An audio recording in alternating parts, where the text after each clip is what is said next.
I also want to acknowledge how painful this is to so many of us.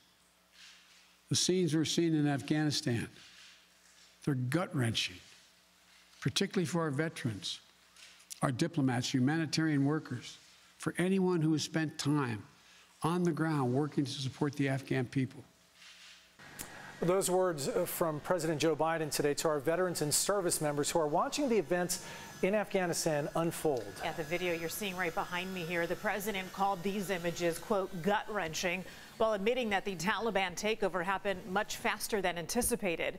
Joining us now is Dr. Sonya Norman. She is the director of the Department of Veterans Affairs PTSD Consultation Program. Dr. Norman, thank you so much for joining us here on the floor. Hi, it's a pleasure to be here. You know, Dr. Norman, we live in a military town, and a huge number of service members who fought in Afghanistan after 9/11 are here. Many of them are now veterans. Some of them are still actively serving. What is your concern for them as we as a world are watching these events unfold? Yeah, I think it's hard for all of us, and especially for people who are veterans or service members who served in Afghanistan. It could be very hard to watch this. It could, just be upsetting. It could lead to feelings of sadness or anger.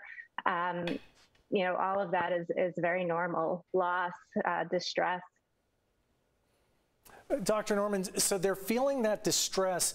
What are the things that they can do just immediately for themselves? What are some actions you would recommend to veterans out there who are seeing these images and they're troubling, both in the news media and maybe on their social media as well? Yeah, that's a great question. This is hard for everyone, and some of those feelings, they're just natural, and the thing to do is not to fight them. It's to feel that sadness, feel that distress, whatever those feelings might be.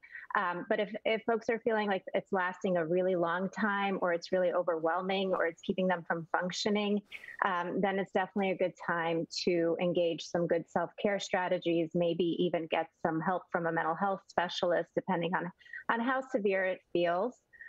So again, some negative feelings are perfectly normal, but if it feels overwhelming, if it affects how they're doing day to day, then getting help could be a good idea. But, reaching out to loved ones, doing things that you enjoy.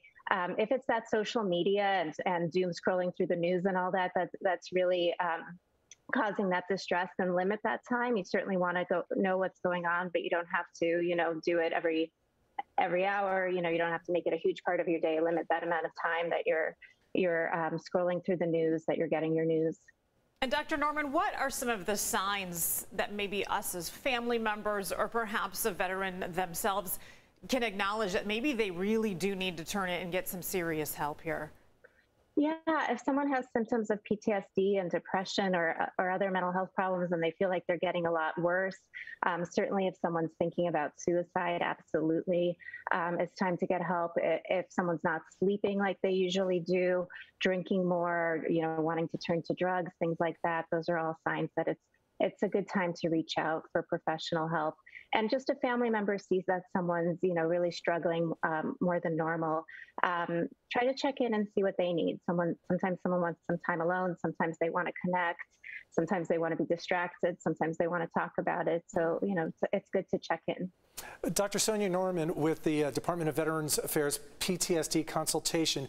What are the best resources for veterans to go to right now if they're in crisis? Is it the VA? Are there other places you would direct them to if they know this is just hitting them too hard?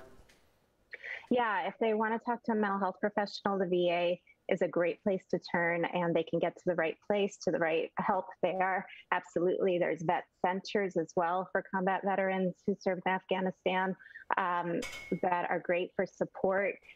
If they want to go to the National Center for PTSD website, there's a lot of resources there, self-help, ways to reach out for help, just a lot of information.